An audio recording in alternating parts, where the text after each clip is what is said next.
बात करने वाला बीकॉम 6वें सेमेस्टर का अकाउंटिंग कौन बनाएगा सेकंड का आंसर की के बारे में। तो चलिए चलते हैं आंसर की पे। तो पहला क्वेश्चन है समांतर लागत निर्धारित तकनीक के तहत कीमतें निर्धारित होती हैं। इसका सही आंसर होगा आपका परिवर्तन लागत। आगे चलते हैं सेकंड आंसर क्वेश्चन पे। सीमांतर लागत निर्धारित के उत्पाद लागत का अर्थ है। इसका सही ऑप्शन होगा आपका परिवर्तन लागत। चलिए तीसरे क्वेश्चन में बिक्री एक्स पीवी अनुपात बराबर है। तो इसका सही आंसर आपका होगा सी। इसका सही आंसर होगा आपका कि योगदान के। चलिए चौथे सब बीईपी घट जाती है यदि स्थिर लागत। तो इसका सही आंसर होगा आपका बी घटती है। चलिए पांचवें क्वेश्चन पे निम्न में से कौन सी लागत निर्धारण करने की सबसे पुरानी तकनीक है। तो इसका राइट आंसर होगा आपका बी अवशोषण लागत निर्धारण। छठवां क्वेश्चन सीमांत लागत निर्धारण की स्थिर लागत सीधे स्थानांतरित की जाती है। तो इसका सही आंसर होगा बी लाभ हानि खाते में। छठवां क्वेश्चन है बजटीय लागतों के वास्तविक लागतों से तुलना करने के प्रबंधकों को सुधार करने के में मदद मिलता है। इसका सही आंसर आपका होगा सातवां का बी नियंत्रण को। आठवां क्वेश्चन है आपका मानक लागत निर्धारण का एक मापदंड है। तो इसका 9वें का होगा आपका ए दक्षता मापन की। 11 है वास्तविक लागत और मानक लागत के बीच अंतर को कहा जाता है। तो 10वें का होगा डी। 10वें का आपका होगा 10वें का ये 10वें का होगा डी। कहाँ गया 10वें का होगा डी विचलन। 11 किस उद्योग में मानक लागत निर्धारण प्रणाली अधिक व्यापक रूप से लागू है। तो इसका आपका होगा 12 का ए 12 का 11 का ए विनिर्माण उद्योग में। अब चलते हैं क्वेश्चन नंबर 12 पे। निम्न में से कौन सा वित्तीय बजट है नहीं है। तो आपका होगा 12 का डी बिक्री बजट। 12 का होगा डी बिक्री बजट। अब चलते हैं क्वेश्चन नंबर 13 पे। निम्न में से कौन सा एक कार्यात्मक बजट नहीं है। तो 14 का होगा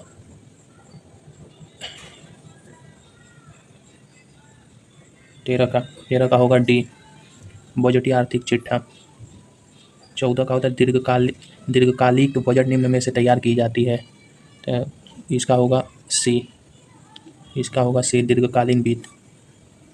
15 का है सीमांतर लागत तकनीक प्रबंध को यह तय करने में मदद करती है।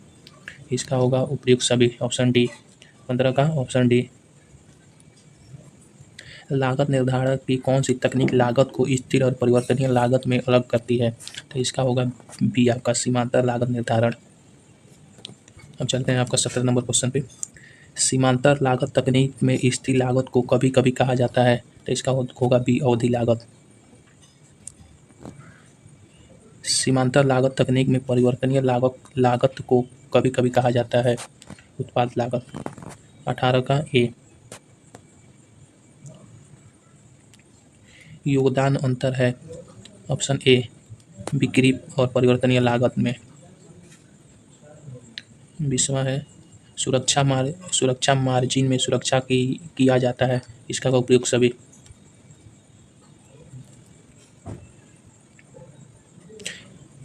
पीवी अनुपात में सुधार किया जाता है। एक इसका होगा ए बिक्री मूल्य में बिक्री करके।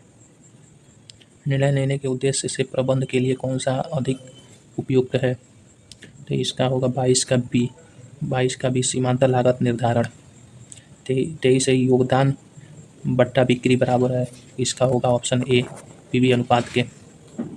योगदान बट्टा पीवी अनुपात है। इसका होगा बिक्री के ऑप्शन सी। क्वेश्चन नंबर 25 है आधारभूत मानक की स्थापना की जाती है। तो इसका 25 का आपका ऑप्शन होगा ए लंबी अवधि के लिए।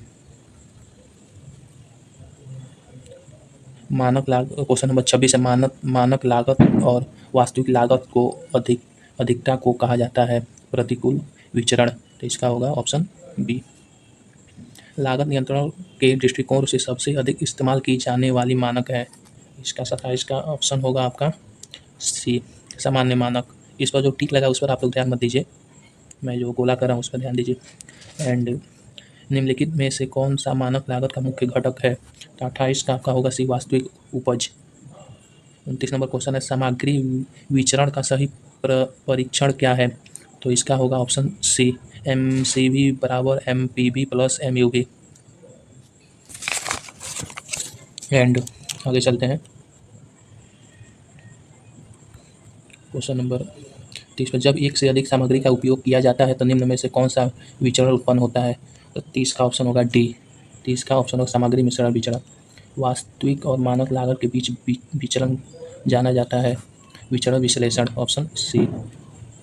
लागत नियंत्रण को इस रूप में भी जाना जाता है, इसका ऑप्शन ए एंड बी, लागत प्रबंध एंड लागत नियंत्रण है। क्या कहते हैं 33 नंबर क्वेश्चन है निष्क्रिय समय विचरण का कारण कौन सा है? समय, इसका ऑप्शन होगा समय की अनियंत्रित हानि। क्वेश्चन नंबर 34 है निम्न में से कौन सा मात्रा आधारित विचरण नहीं है? इसका ऑप्शन होगा डी, सामग्री मूल्य विचरण। 35 नंबर क्वेश्चन है योगदान को इस रूप में भी जाना जाता है। 35 का ऑप्शन होगा सी, ए एंड बी दोनों। 36 यदि परिवर्तनीय लागत अनुपात 60% है तो पीवी अनुपात की गणना करें 40, इसका होगा आपका 40%। बिक्री पर लाभ इस प्रकार मापा जाता है, इसका ऑप्शन होगा सही ऑप्शन होगा ए, बिक्री इंटू पीवी अनुपात माइनस स्थिर लागत। 38 नंबर क्वेश्चन है आपका यदि स्थिर लागत बढ़ा दी जाए तो BEP पर क्या प्रभाव पड़ेगा? तो इसका ऑप्शन होगा सी, वृद्धि होगी। ब्रेक इवन पॉइंट पर होता है, इसका होगा ऑप्शन नंबर सी, ना लाभ ना हानि, कुछ भी नहीं होता है, कोई लाभ नहीं होता है ना कोई हानि होती है। अल्पकालिक बजट निम्न के लिए तैयार किया जाता है, तो 40 का ऑप्शन होगा सी, दैनिक व्यय पर नियंत्रण करने के लिए। क्वेश्चन नंबर 41 है बजटीय नियंत्रण निम्नलिखित का कार्यान्वयन में मदद करता है, इसका ऑप्शन होगा पहला मानक लागत निर्धारण, इसका होगा मानक लागत निर्धारण। अब चलिए क्वेश्चन नंबर 42 बजटीय नियंत्रण प्रणाली एक मिश्र दार्शनिक और मार्गदर्शन के रूप में कार्य करती है। 42 का ऑप्शन होगा ए, प्रबंध के लिए। सारांश बजट को इस प्रकार मापा जाता है, ऑप्शन होगा सी, मास्टर बजट। 44 बिक्री बजट है एक कार्यात्मक बजट, ऑप्शन ए। उत्पाद बजट निर्भर करता है, ऑप्शन बी, बिक्री बजट पर। 45 नंबर क्वेश्चन आमतौर पर उत्पाद बजट बताया जाता है, तो दोस्तों इसका क्वेश्चन कहीं बी बता रहा है कहीं सी बता रहा है, तो आप लोग अपने आप देख लीजिएगा, कहीं गूगल पे कहीं बी बता रहा है कहीं सी बता रहा है, अब अपने आप देख लीजिएगा कौन सा सही है। मेरे हिसाब से तो बी होना चाहिए, अब आप लोग देख लीजिएगा अपने हिसाब से। अब आगे बढ़ते हैं क्वेश्चन नंबर 47 सीमांतर लागत निर्धारण एक है, इसका सही ऑप्शन होगा बी, लागत निर्धारण की तकनीक। 48 नंबर क्वेश्चन है योगदान मार्जिन को इस नाम से भी जाना जाता है, तो इसका होगा सीमांतर आय। क्वेश्चन नंबर 49 है निर्णय लेने के लिए कौन सी लागत अधिक उपयोग है, तो इसका ऑप्शन होगा सीमांतर लागत, ऑप्शन ए। आखिरी क्वेश्चन है आपका योगदान जांच है, तो इसका क्वेश्चन नंबर होगा इसका योगदान जांच है लाभप्रदता की, ऑप्शन बी। तो ये रहा आपका आंसर की, आप लोग अपने आप मिला लीजिएगा, कमेंट में कीजिएगा आपका कितना सही हुआ, चैनल को सब्सक्राइब कर लीजिएगा। एंड चलिए मिलते हैं और आप लोग बताइए किसका आंसर की चाहिए, और फिर मिलते हैं।